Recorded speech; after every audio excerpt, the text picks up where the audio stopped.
Yeah, la la. So Atlanta has been one of the hotbeds in terms of political unrest and social injustice. We've seen so much happen in that city, and we've also seen so much come from that city, including one of our very own founding fathers of the civil rights movement, and that's Martin Luther King Jr. But right now, we want to welcome in someone who has used his platform to talk about voting, to talk about racial injustice, and how he's trying to help. Atlanta's very own Russ joins us now on We the People. Russ, I'm not going to fan out and tell you what some of my favorite songs were that I listened to repeat on yours. We're going to get to the topic at hand. So, we Amazing. got to talk about recently you did an interview where you shared your outlook on culture and music. And you also were very candid about the fact that you have a privilege and that it's necessary for you to give back. Tell everybody about what that means. As like it's very obvious, I'm white and I'm in black culture and I'm benefiting financially off of it. So I feel like if you're a white person financially benefiting off of black culture, you have to put finances back into black culture. It's just that simple. The screenshots with your feelings, it just comes off like fake empathy because it comes off very dismissive and very oh, that sucks for y'all. But anyway, back to what I was doing.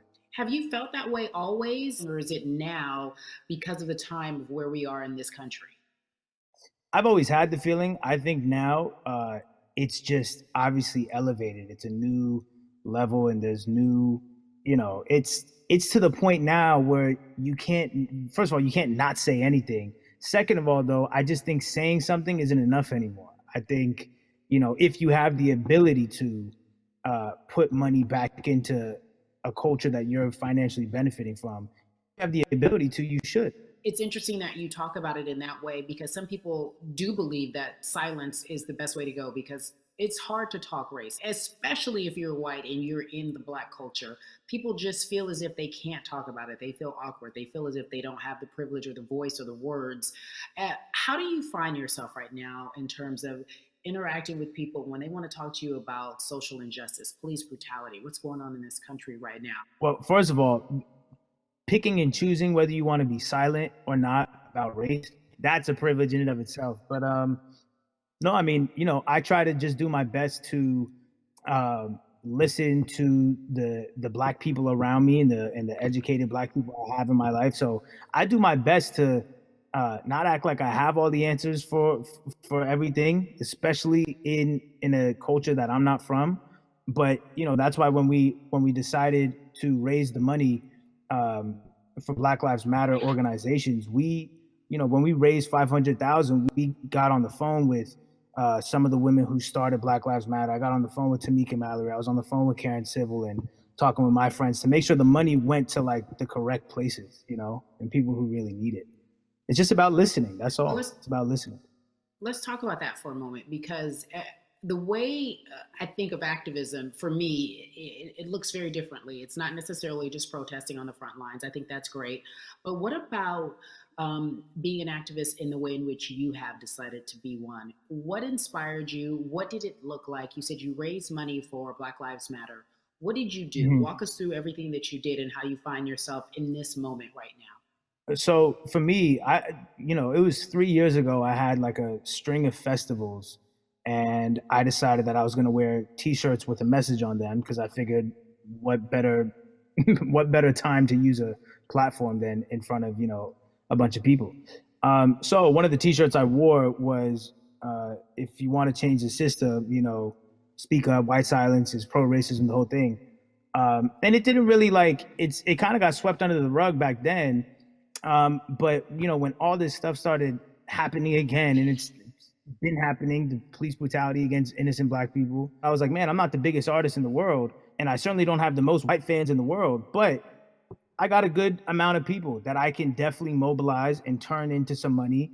And I know they're down for the cause because it's merch, it's a good thing. And I've always been outspoken anyway, And so how am I going to be in black culture and not be outspoken about racism? And then I got to ask you this because you grew up in Atlanta, so that gives you a heads up, depending for so many people, because you're in the crux of that beautiful black city where there are so many wonderful black leaders, home of so much great music and things that speak to our culture right now.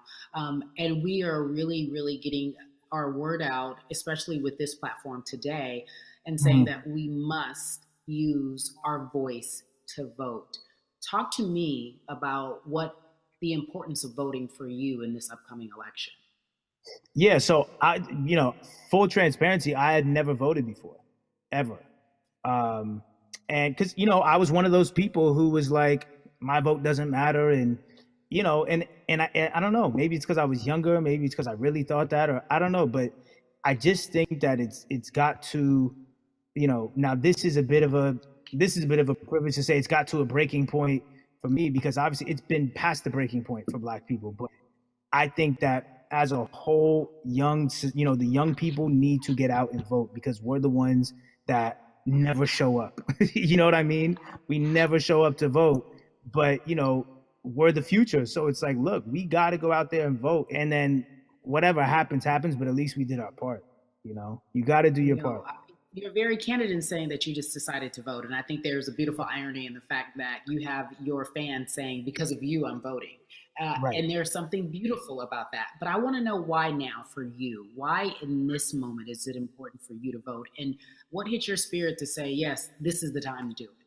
Honestly, because I think that George Floyd really woke up a lot of people who, including myself, who I was vocal and outspoken about racism. I put it in my lyrics. I put it on T-shirts. I would talk about it in interviews. Like, I was vocal about it. But that video in that moment, I think me along with a lot of other people just kind of was like, all right, like words are simply not enough anymore. We gotta do something, whether it's raising money, whether it's voting or all the above. Like we got to do something, and I'm ashamed that it took that for me to be like, I need to raise money and I need to vote. It's a shame, and I don't know. I guess it snapped a bunch of people out of it. And even if you were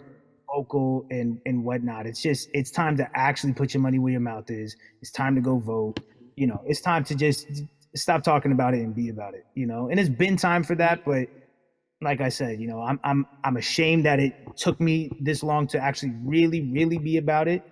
But I'm here now. So, Russ, we all know that this is going to be your first time voting. Tell me what that Yeah. experience is going to be like for you in terms of what you're excited about. I think you know what it's gonna do for me? It's gonna let me know that I'm contributing to something bigger than myself, and I'm actually putting my money where my mouth is, and I'm being about it because for so long, and I know I'm not alone with this, but standing on the outside and just screaming about this and that and this should change it's like, all right, but did you vote?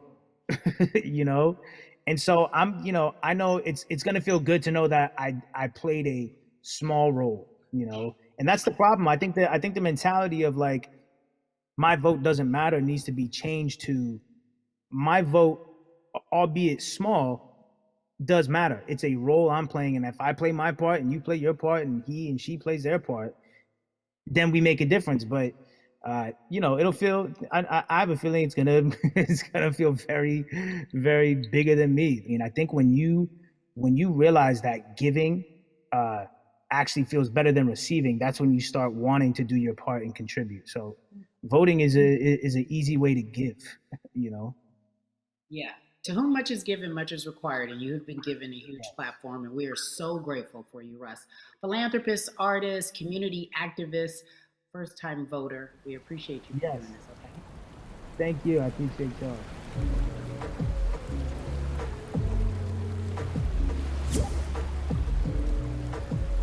Yeah, a lot. So, cities like Atlanta and Chicago have been at the forefront of the discussions, especially now in this country. We were talking about COVID 19 and systemic racism, as well as police brutality, and what we can do in this country. Again, we're continuing our conversation, letting you know that your voice is your vote and your vote is your voice. We can change where we are in this country. Currently, I'd like to welcome in Chicago Cubs right fielder Jason Hayward. I appreciate you. I brought in Atlanta and Chicago because I know you grew up in the metropolitan area of Atlanta, more specifically McDonough. Let's be technical, and and you have been very vocal throughout this entire time in terms of what our country's been experiencing. Let's look at the past month and a half, if you will. What has been the hardest thing for you to deal with? The hardest thing for me to deal with Perry this last month has just been going from the virus shutting everything down to us being called to action. We've had multiple police brutality situations, we've had people protesting, wanting to get the message out, but I really realized that I need to be a part of the positive message and make sure that doesn't get lost in all the chaos going on, for people to actually hear from a reasonable, respectable person who cares about everyone involved. A reasonable, respectable person who cares about everyone involved, which leads us to more than a vote. It is a beautiful collective of Black athletes and artists. You are a part of that. Talk to me about why that's important for you right now and to be a part of that collective. To me personally, it's important to be a part of that because I've somewhat used baseball and my craft as an excuse to not get more involved in voting. But I can't any longer use baseball and work as an excuse not to get educated, and not also to show people like at any moment in time, any walk of life, we can make a difference. So tell me in your words, what does activism look like for you? In my words, it looks like LeBron James, the biggest athlete right now on the planet, speaking up and breaking the ice for everyone. And I think for the first time, people see and hear from us. So now we have white teammates, we have other people speaking up and realizing, okay, like this is how we go about doing it.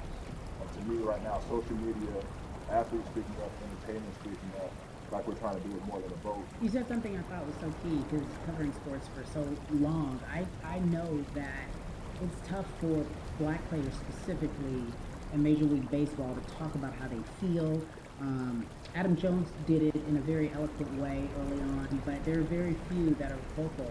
You said you all were afraid. Why use that word and why were you afraid? You was afraid because in 2019 there were 68 of us total, and there were 38 teams with 25-man roster on each team. There's a 40-man roster which is on each team as well.